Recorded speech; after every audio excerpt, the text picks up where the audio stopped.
रजाधिराज सद्गुरुनाथ श्री काड़ सिद्धेश्वर महाराज की जय।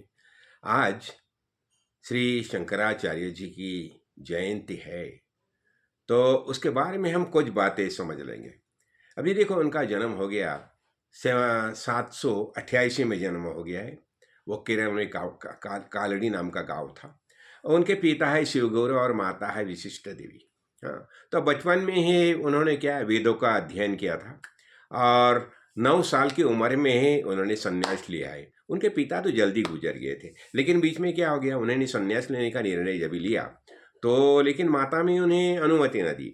तो उसमें क्या हो गया, वो नदी में स्नान करने के लिए गए थे, तो उसमें क्या हो गया, एक घड़ियाल आ गई और उन्होंने घड़ियाल ने उसे पकड़ लिया और वो पानी के अंदर खींच के ले जाने लगी।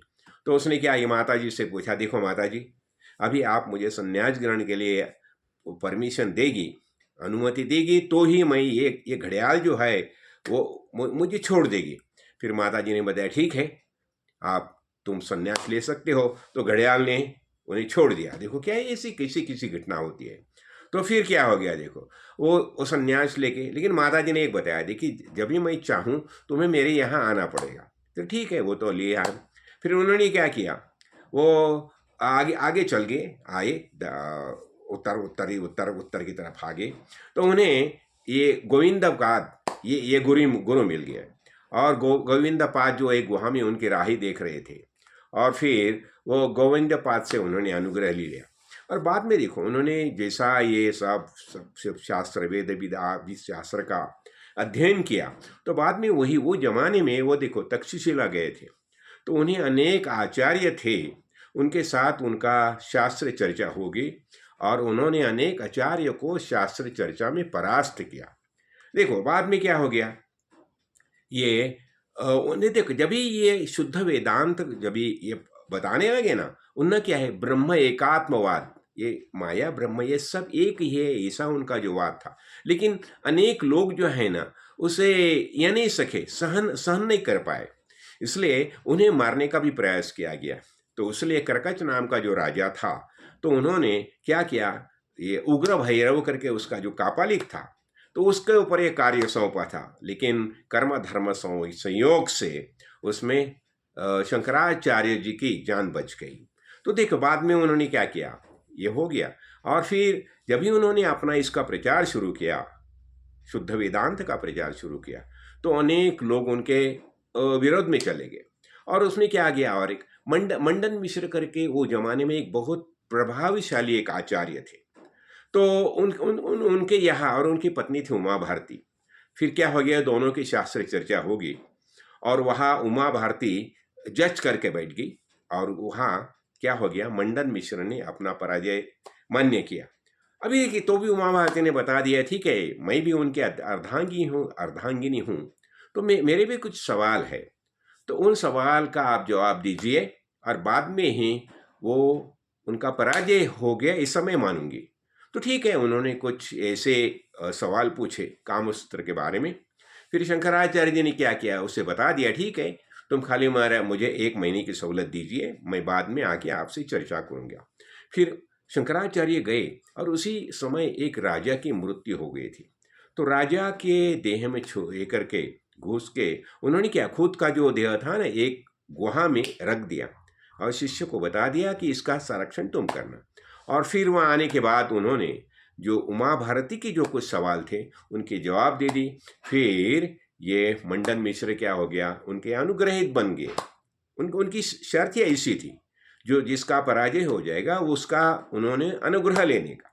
तो उस हिसाब से ये मंडन मिश्र उनके शिष्य बन गए। और ये मंडन मिश्र वही ये सुरेश्वर आचार्य करके मठ के अधिपति हो गए, देखो।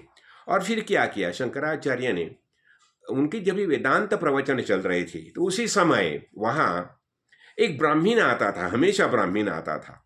तो उनके शिष्य ने पूछ लिया शंकराचार्य जी को कि गुरुवर, ये जो ब्राह्मण आता है, हमेशा आता है बैठता है, तो उसकी पहचान हमें होनी चाहिए, कौन है ये। तो फिर शंकराचार्य जी ने उन्हें प्रार्थना की, देखो प्रभु, आप आपकी पहचान दीजिए। तो वहाँ साक्षात महर्षि व्यास प्रकट हो गए, और उसी समय उनकी वेदांत सूत्र के ऊपर प्रवचन तो हो गए थे। फिर शंकराचार्य ने बता दिया महर्षि व्यास को, देखिए आप मुझे आज्ञा दीजिए, किस लिए? देह छोड़ने के लिए। लेकिन उसी समय महर्षि व्यास ने बता दिया, देखो उस समय उनकी उम्र थी 16 साल, तो उन्होंने बता दिया कि और 16 साल आपको कार्य करना है। और वो हिसाब से शंकराचार्य का तो कार्य कर रहा था।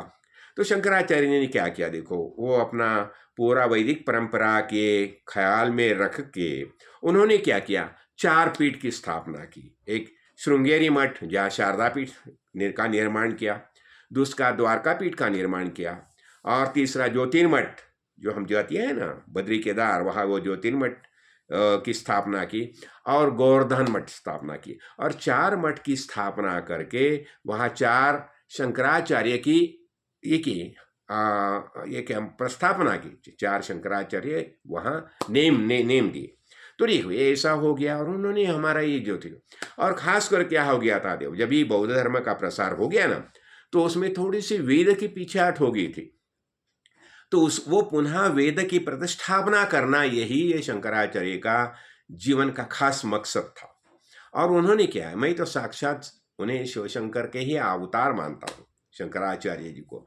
तो उन्होंने देखो वेदांत सूत्र, ये अनेक ये तो प्रवचन तो हो गए।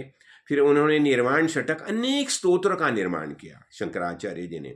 और वो बताते थे कि क्या बताता है, एक समय ऐसा ही हो गया, एक किसान ने उन्हें सवाल पूछा कि आचार्य जी आपने इतने ये ग्रंथ लिखे हैं, मैं तो किसान हूँ, सुबह खेत में जाता हूँ, शाम को आता हूँ, और मुझे समय कहाँ मिलता है ये सब समझने के लिए। तो ये जो आप जो समझाते हैं ना, वेदांत तो सूत्र जो समझाते हैं, आत्मज्ञान का जो उपदेश करते हैं, तो मेरे लिए कुछ जो होगा ऐसा एक सिंपल इसमें मुझे कुछ बता दीजिए। तो उसी समय शंकराचार्य ने बता दिया था कि देखो ब्रह्म सत्यम जगन मिथ्या जीवो ब्रह्म ही ना परा। क्या है, ये संपूर्ण विश्व है, ये ब्रह्म करके सत्य है, और जीव ही ब्रह्म है, तुम ही ब्रह्म हो, बस इतना ही निश्चय कीजिए। और वो बताती थी घटकुंड्यादिकम सर्वम मृत्तिका मात्रेव च तद्वत् जगत ब्रह्म सर्वम इति वेदांत डिंडीमा। वेद क्या बताती है, ये घट और कुंडे अनेक गमले बनाए जाते हैं, वो मिट्टी से ही बनाए जाते हैं। तो उसका सबका अधिष्ठान क्या होता है, मिट्टी ही सबका अधिष्ठान होता है। वैसे ही सब हम ये जो दृश्य जगत दिखते हैं ना, ये दृश्य जगत का अधिष्ठान क्या है, चैतन्य रूप परमेश्वर परमात्मा, यही ये संपूर्ण दृश्य जगत का अधिष्ठान है। बस इतना ही ख्याल रखो, यानी हरेक के इसमें भगवान ही मौजूद है।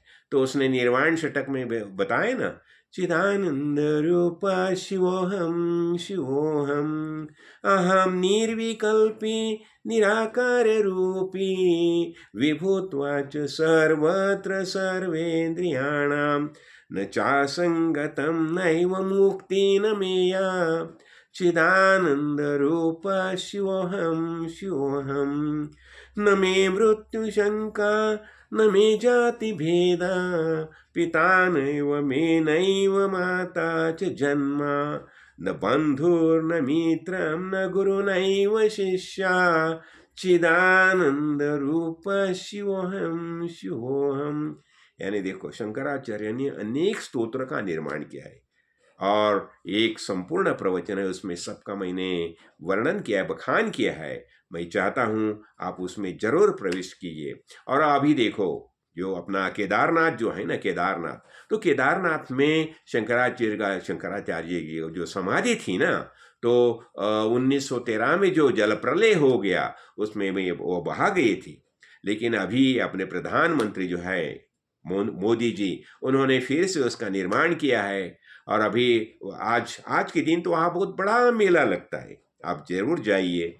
और वो स्थान का महात्म्य जो है वो महत्व महसूस कीजिए, हमें पता चलता है। शुद्ध वेदांत क्या है, शंकराचार्य ने ब्रह्म सूत्र, शंकर भाष्य, गीता के ऊपर अनेक उन्होंने प्रवचन किए हैं। और ये हमारा जो वैदिक परंपरा है उसके बारे में ज़्यादा से ज़्यादा जानकारी जो हमें दे दी है ये शंकराचार्य जी है। तो आज उनका जयंती महोत्सव है, तो हम उन्हें तो प्रणाम करेंगे। और उनके अनेक स्तोत्र जो है उन्होंने जो बताया है वो स्तोत्र में जरूर प्रवेश करो। और वास्तविक शुद्ध ज्ञान क्या है, शुद्ध वेदांत क्या है, ये संपूर्ण विश्व चिन्मय परमेश्वर परमात्मा कैसा है, और यही उन्होंने बताया। वो बार बार वही समझाते हैं कि मैं कौन हूँ। हम सब जो कि परमेश्वर परमात्मा आत्मा यही वास्तविक हमारा रूप है। इसलिए हम बोलते हैं चिदानंद रूप शिवोहम शिवोहम। राजाधिराज सद्गुरुनाथ श्री काड़ सिद्धेश्वर महाराज की जय। और देखो, जब भी महर्षि व्यास ने उन्हें बता दिया ना कि और 32 साल तो 16 साल तो मैं कार्य करे है, तो शंकराचार्य जी ने उनकी जब ये 32 साल की उम्र थी, उसने केदारनाथ में समाधि ली है। जय जय रघुवीर समर्थ, जय काड़ सिद्ध, जय।